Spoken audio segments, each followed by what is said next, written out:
Buenos días, mis estimados estudiantes. En esta oportunidad vamos a iniciar el tema del segundo bimestre, la República Aristocrática, también conocido como el segundo civilismo. El término fue acuñado por el historiador Jorge Basadre, siendo la característica más marcada el apogeo de la oligarquía civilista que estableció un dominio casi absoluto, marginando a los sectores populares y a la clase media de la sociedad peruana.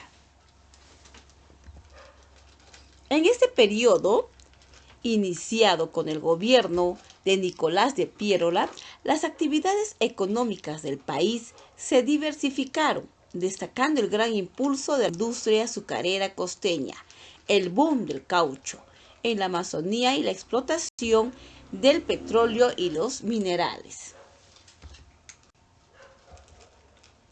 En el aspecto social, tenemos que estaban divididos en la oligarquía, que era la clase alta.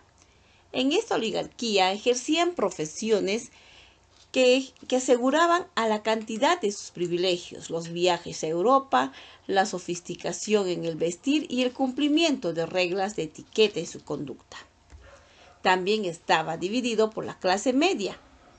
La clase media, que estaba compuesta por los profesionales liberales y miembros de la burocracia, dedicados como empleados de las firmas comerciales de importación, exportación, los bancos y los almacenes de Lima y Callao. Y por último se encontraban los sectores populares, que estaban formadas por campesinos, artesanos, pequeños comerciantes, vendedores, callejeros, obreros de todo tipo y la mayoría de obreros que vivían en las zonas urbanas, sobre todo en Lima. Características generales. Según estas características generales en la República Aristocrática, políticamente el partido más importante en este periodo es el Partido Civil. Por eso la República Aristocrática también la llamamos segundo civilismo.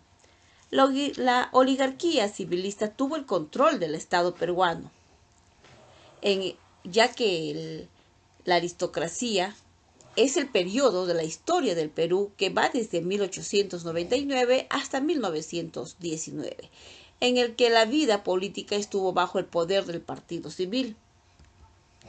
Y en la economía, las materias primas que más se exportaron fueron el azúcar, el algodón, que se cultivaron en las haciendas de la costa norte.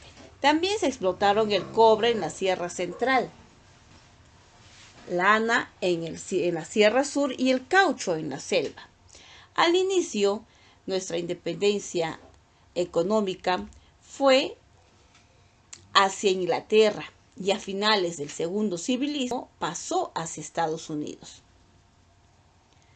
Solo se benefició en esta parte la oligarquía, ya que estaba formado por la aristocracia, ya que hubo gran exclusión de los sectores populares, la mayoría campesinos, indígenas, que eran explotados, y obreros cuyo principal reclamo era obtener una jornada de 8 horas de trabajo.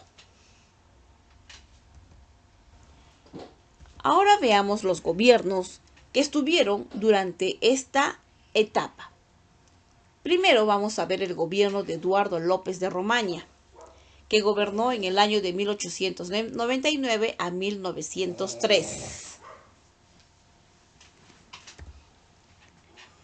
El gobierno de Eduardo López de Romaña llegó al poder gracias a la alianza entre el Partido Civil y el Demócrata, fundado por Piérola, pero luego de ser elegido presidente, se produjo la ruptura de ambos partidos. El Partido Civil apoyó a López de Romaña y el Partido Demócrata, que controlaba el Congreso, pasó a la oposición. Durante su gobierno se construyó el ferrocarril La Oroya-Cerro de Pasco. En cuanto a las relaciones internacionales con Bolivia, se firmó el Tratado de Límites Osma-Villazón en 1901. También se estableció el Código de Aguas para promover la agricultura y al año siguiente el Código de Minería para fomentar la minería. Acá también vemos algunas obras que se realizaron durante su etapa, que promulga el Código de Aguas, Minería y Comercio, que se inicia las exploraciones de la selva. También se establecen los primeros grupos sindicalistas en Lima. Se consolidó el auge azucarero y algodonero. Se rompen relaciones diplomáticas con Chile por la hostilización a peruanos en Arica y Tacna, más conocido como la chilenización, y se funda la Universidad Agraria. Estas son las obras, algunas obras importantes del gobierno de Eduardo López de Romaña.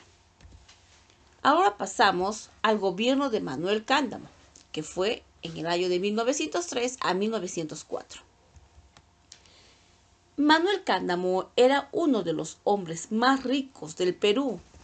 A los 4 meses de asumir la presidencia, se le agudizó una dolencia reumática que lo llevó a la muerte. Murió en Arequipa. El primer vicepresidente Lino Alarco murió un mes antes, por lo que el segundo vicepresidente Serapio Calderón asumió el mando y convocó a elecciones. También Manuel Cándamo fue miembro de una de las familias más afortunadas del Perú y en aquella época era un rico hacendado y capitalista, representando al Partido Civil en 1903. Fue electo presidente con el 99% de los votos. En su gobierno inauguró el primer tranvía eléctrico del país. Ahora veamos el primer gobierno de José Pardo y Barreda. Los civilistas se unen con el Partido Constitucional, apoyan la candidatura de José Pardo y Barreda, apodado el presidente dinástico o el Delfín, por ser hijo de Manuel Pardo y Lavalle, fundador del Partido Civil. Se caracterizó por el impulso a la educación pública. Permite el ingreso de las mujeres a las universidades. Llegó a construir más de 2.500 escuelas entre primarias y secundarias. La educación primaria fue declarada obligatoria y gratuita. Funda la Escuela Normal de Varones, formación de maestros, y la Escuela Normal de Mujeres, formación de maestras. Promovió la educación técnica con escuelas nocturnas. Crea el Instituto Histórico del Perú, la Escuela de Bellas Artes, la Academia Nacional de Música y el Museo Nacional de Historia. En el aspecto laboral, encarga al catedrático de la Universidad de San Marcos, José Matías Manzanilla, la elaboración de un proyecto sobre legislación del trabajo para los obreros conocidos como Proyecto Manzanilla, el cual no será reconocido. Los obreros panaderos fundan su primer sindicato, llamado Estrella del Perú. Entre otras obras más, se inaugura la cripta de los héroes para depositar los restos de oficiales combatientes durante la guerra contra Chile. Reorganiza la escuela naval y se lleva la compra de los cruceros Almirante Grau y Coronel Bolognesi. Luego tenemos el gobierno de Augusto Beleguía, que gobernó en los años de 1908 a 1912. Augusto Beleguía gana las elecciones con el apoyo del Partido Civil. A los pocos meses de asumir el mando, el 29 de mayo de 1909, los líderes del Partido Demócrata, el partido opositor, Carlos Isaías y Amadeo, hijos de Nicolás de Piérola respectivamente, asaltaron Palacio de Gobierno, aprendieron a Leguía y exigieron su renuncia. Leguía les respondió: no firmo. El ejército salvó a Leguía, muriendo muchos conspiradores. A este hecho, los partidarios de Leguía lo bautizaron como el Día del Carácter. Una característica muy clara del gobierno de Leguía es la cantidad de conflictos limítrofes, dándose con Chile el incidente de la corona. Cuando el gobierno chileno envió una corona de bronce para ser colocada en la cripta de los héroes, Dicha corona fue rechazada por nuestro ministro de Relaciones Exteriores.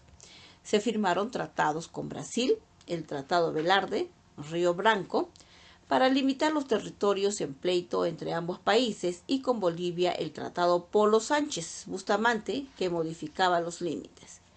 Además, durante este gobierno, los obreros obtienen la ley de accidentes de trabajo y llega desde Estados Unidos una expedición de la Universidad de Yale a cargo del arqueólogo Hiram Bingham, quien anuncia en 1911 el descubrimiento de Machu Picchu.